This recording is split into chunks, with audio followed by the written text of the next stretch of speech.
right, ladies and gentlemen, it is now time for tonight's co-main event of the evening. It'll be brought to you by Ogle, Elrod and Burrell. Let them turn your wreck into a check. And this fight is for the Valor Heavyweight Championship.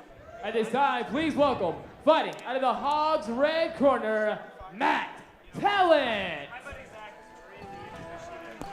Coming out first for the vacant Valor Heavyweight title is Matt Tallent, who is 3-2. He fights out of Ogle's Martial Arts in Madisonville, Tennessee. The 29-year-old, 6'4", trained by James Ogle, tall and long, very tough. Debuted in 2009. Last time out, lost a decision to Mike Snap. And Matt Tallent, prior to that fight with Michael Snap, he lost to Curtin Hamilton. That was an absolute cage fighting. That was back in 2010, so had a 3-year gap between fights. It's something, that you've done as well. So prior to that, it was 2009, a win over Ryan Watts, and then a win over CJ Crest. So he won his first two. Now he's lost his last two, and has a shot at the Valor Heavyweight title tonight. Right. It's just it's hard taking a layoff. Like I said earlier, I had a 3-year layoff for my last fight here in July, and I mean, it'll change you as a fighter. It made me better. It has the different effects on different people. A lot of people talk about, the cage rust, whatever, just getting back into it and getting your feet wet and having that feeling. Well, let's see how it affects him. Did you end up finding better partners, which is a reason why you stepped away for a while? Yeah, I took about 8 months off completely and didn't train at all. I got with a real good team out of Cookeville, Tennessee, Upper Cumberland MMA. That's where I'm at now. I'm there 6-7 days a week, some weeks. Awesome gym, awesome training partners. I'm getting really good work now. All right, that's Sawyer Rich doing some analysis for us as Casey Oxendine has the night off. And don't forget, Team Oxendine Arena Combat coming real soon. All right, back to the cage to introduce Tallent's opponent. Here's Cody Gwynn. Now, please welcome his opponent, fighting out of the OEB blue corner, Gavin Walker. Gavin God's Warrior Walker, who is 4-1, fighting out of that D-Evil Fight team. And we've seen it, and Adam Primetime Townsend has talked about it, how put together Gavin Walker is, and trains Adam Townsend out of that camp and trains with Gavin Walker and those guys, trained by Caleb Cupp, Dustin Walden, who you've seen in many Valor fights. Big, strong, aggressive. He's an All-American football player at Maryville College, and gosh, his gas tank, which is the case with some heavyweights, gas tank has sort of failed him in the past. What do you think about this matchup? Gavin Walker's a real athletic guy. I mean, he's fighting Matt Tallent. He's real tall and lanky. I think Matt's going to have to keep him on the outside. I think that Gavin Walker's definitely the more athletic of the two. Probably has a wrestling advantage. I just started training at D-Evil here a couple weeks ago. I haven't trained with Gavin. Heard a lot about him. Should be interesting. Let's take a look at the tail of the tape. Matt Tallent at 3-2, Gavin Walker at 4-1. Walker 6 years younger than Matt Tallent, 2 years taller than Gavin Walker. And then you see the weight difference, 13 pounds. We talked about it earlier, where in the heavyweights you can get that big difference. But Walker at 237 is going to look huge because he's a former football player, and he's just rocked up. He's got a real good build. I mean, he's a real big heavyweight. And real big guy. I'm sorry. And there you see Adam Townsend, who is not with us for the call of this one. He's in the corner with Gavin Walker, and you see Walker getting ready to. With all the people from D-Evil and Johnson City. Yep. That's a good group. So what are your impressions of that camp in the few weeks you've been over there? No, awesome camp. I mean, they go hard. I think it's the best in the area, honestly. I make the drive to go train there. I drive 2.5 hours to train there. So. Daily? How many times a week? 3 times. Wow. Yep. That's tremendous. And then you see a look at Gavin Walker. I mean, he looks like a football player for sure. And we're not talking about a wide receiver or anything. We're talking about pick a position near the line of scrimmage. Gavin Walker looks the part as he enters the cage. That's a big man. With a shot to win the Valor Heavyweight Championship. All right, our official fighter introductions. Here is Cody Gwynn. Ladies and gentlemen, this is your Valor Fights 25 co-main event of the evening. Brought to you by Ogle, Elrod, and Burrell, and will be for the vacant Valor Heavyweight Championship. When the action begins, your referee in charge of this bout is Jimmy Neely. Introducing first, fighting out of the Hogs red corner. He enters the cage tonight with a record of 3 wins with 2 defeats. He went in 250 pounds, fighting out of Madisonville, Tennessee, and representing Ogle's Martial Arts, Matt Tallent. Standing across the cage tonight, fighting out of the OEB blue corner with a record of 4 wins with only 1 defeat. He weighed in 237 pounds, fighting out of Johnson City, Tennessee, and representing the D-Evil Fight Team, Gavin God's Warrior Walker! Jimmy Neely, our referee for our co-main event presented by Ogle, Elrod, and Burrell. It's for the vacant Valor Heavyweight title. It's Matt Tallent out of Madisonville in the red and black trunks with the gray shirt against Gavin God's Warrior Walker in the red, white, and blue out of the D-Evil Fight Team in Johnson City, Tennessee. 3-minute rounds, touch gloves, and we are underway. This one should be exciting, man. I'm excited to see the big guys throw. First good kick from Walker. I'm guessing Walker put some weight on since the weigh-in. Just a guess. And a scramble there on Walker. Looking for that takedown. Good pressure by Walker.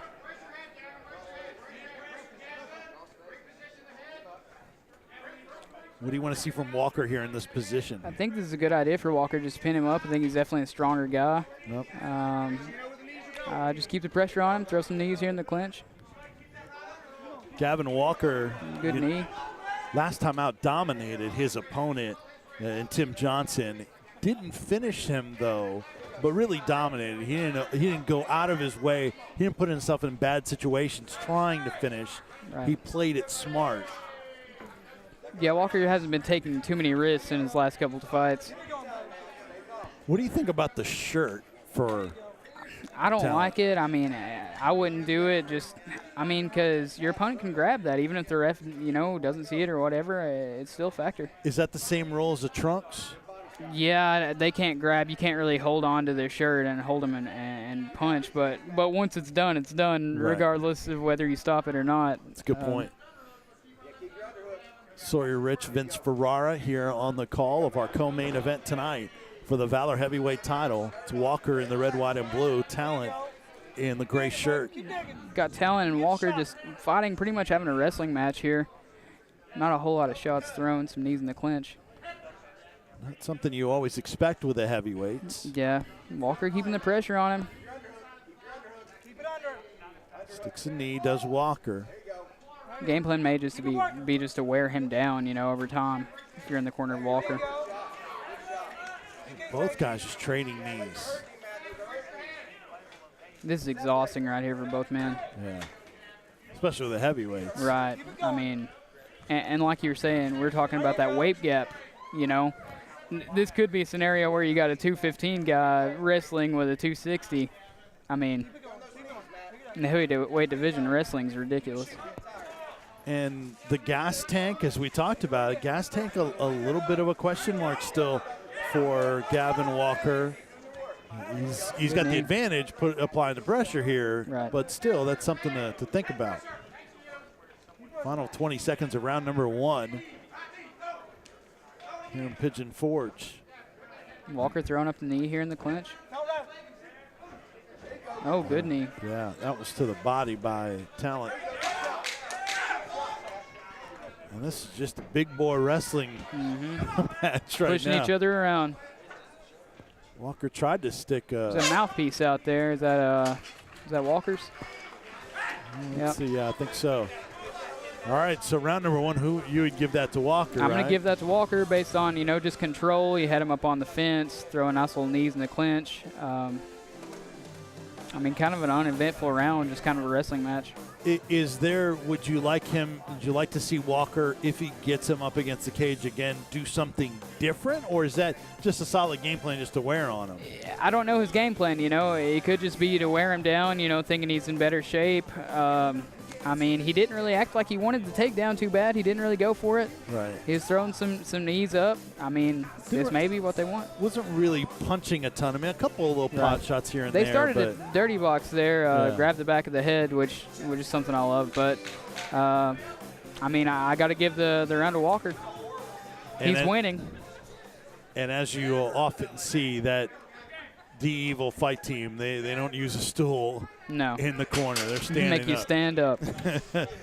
Not a fan of that? I like to sit down. Matt Tallent sat down, and we are underway in round number 2 of 3 for the Valor heavyweight title. Again, same position. Tallent throwing that body knee. He's on the fence. This just doesn't look good for him in the judge's eyes right here. Yeah. Haven't seen either guys really separated, let their hands go at all. I haven't seen the boxing aspect, the stand-up between these two.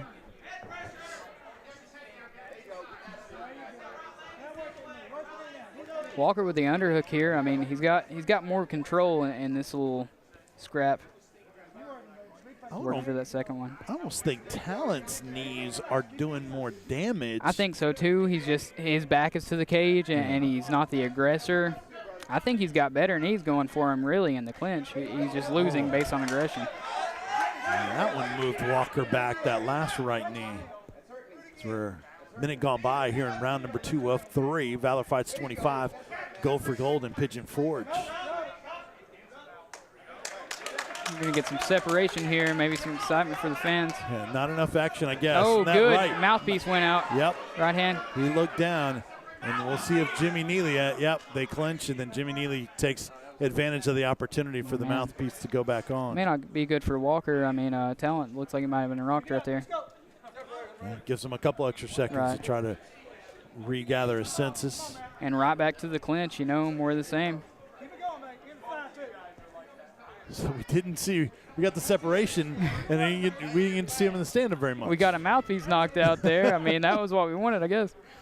So Gavin Walker leaning on Matt Tallent once again, as was the case throughout most of round number 1. As we near the 1 minute mark left in round number 2 of 3. Walker keeping that pressure on with the underhooks. He's just controlling him on the fence here.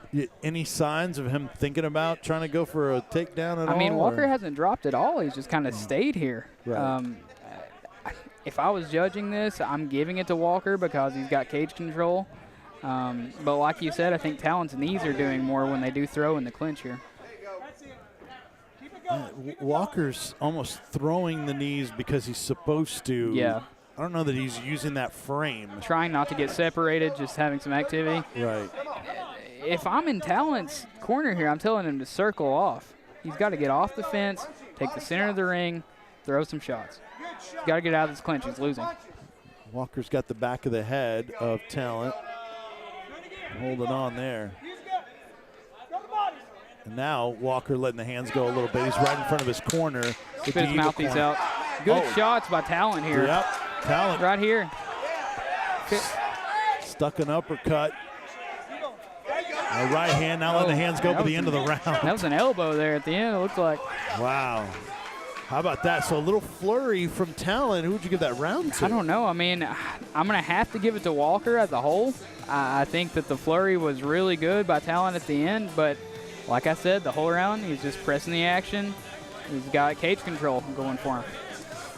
Very interesting second round, and you see the D-Evil team. You saw them there a second ago. Caleb Cup, Dustin Walden, and Adam Primetime Townsend in the corner there of Gavin Walker. It's so hard to tell who won that second round and how the judges are going to look at it. And so this could be 1-1. It could be 2-0. Could be 1-1. I got it 2-0 for Walker, but you never know how it's going to be judged. So if you're Tallent, at all costs, you got to stay off the cage, Stay right? off the fence, man. Take the center of the ring. You're doing good when you're throwing your hands. Let your hands go. Gavin Walker. I think both guys look pretty tired right now. They touch gloves. Round number 3 of 3. The Valor heavyweight Good title kick is by on the Tallent. line. Walker all over him, more of the same, putting him on the fence. Good dirty boxing by Tallent here when he throws that uppercut. He's going to use that maybe to get out of that position, though. Comes up under Walker. Walker's chin straight up in the air because he's got control, and he hits him with that uppercut. He needs to do that, but circle off. Right. Good knee. Use that to improve his position and get out of there. And maybe he would have the advantage in this stand-up. We don't know yet. And Walker leaning on Tallent. Another knee from Matt Tallent. Honestly, in this fight, I think it's just Walker's strength is playing a big advantage. How athletic he is. He's just bullying him around. And Jimmy Neely. Here's Tallent's chance, maybe make something happen. Don't back up. Yep. Which is what he's doing. There you go. Lets the hands go, and then Walker gets a hold of him. And like a bear, is back in control. Nothing he can do with it. Yep.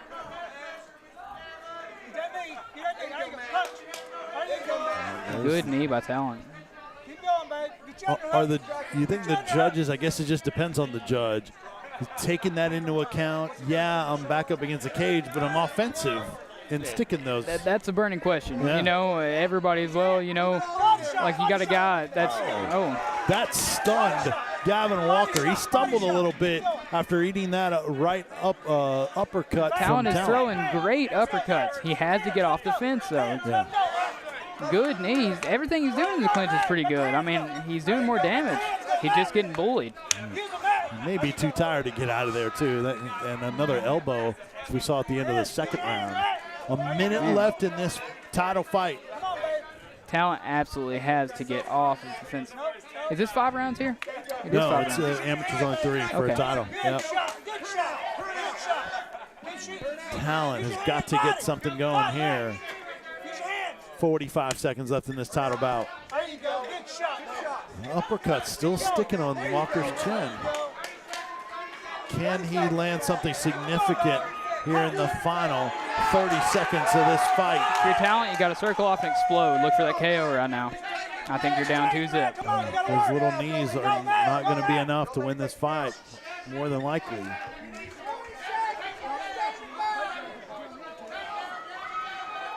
Now Walker drops down for the takedown here. Yeah, and that'll eat up time trying to defend He's it. going for the single leg, maybe. Final 10 seconds of this fight. See, that was Tallent's chance to get off the fence right there. He had a little bit of space. And they punch. Entertaining fight. It was. They punch to the final horn, and they go the distance. And wow, it looked like Walker has a mouse over that right eye. Look at that. But hey, even with swelling over the right eye, Walker could very well have won the Valor heavyweight title. You would give him how many rounds? 3-0 or 2-1? What do you think? I mean, if I was going to give Tallent any round, it would be that last round based on the shots he was landing in the clinch. But again, he was getting controlled. I predict it's going to be 30-27. I think so. That's probably how I judge that, yeah. You can see over the left eye, I should say. I think I said right, left eye. Yeah. Showing. He was eating some uppercuts. I mean, I'm sure they didn't feel too good. And so the judges will decide who the Valor heavyweight champ is. Our judges tonight, Tommy Brooks, James Lyles, and Steve Leach. And of course, all bouts scored on the 10-point must system. Opponent gets 9 or less. Scoring is based on effective striking, grappling, aggression, and, as we talked about through much of that fight, cage control. And that's where Gavin Walker had the clear and obvious advantage. Is that enough, though? Were the strikes of Tallent noted by our judges? We'll find out in just a moment as the two teams share some respect. Don't go anywhere. We still got our main event here, Valor Fights 25. Go for gold here in Pigeon Forge. All right, we go to the judges' scorecard for the announcement of our official decision. Here's Cody Gwynn. Ladies and gentlemen, after 3 rounds of action, we go to your judges' scorecard for a decision. Judges score this bout 29-28, blue corner, 29-28, red corner, and 30-27 for your winner by split decision. And now, Valor Heavyweight Champion, out of the red corner, Matt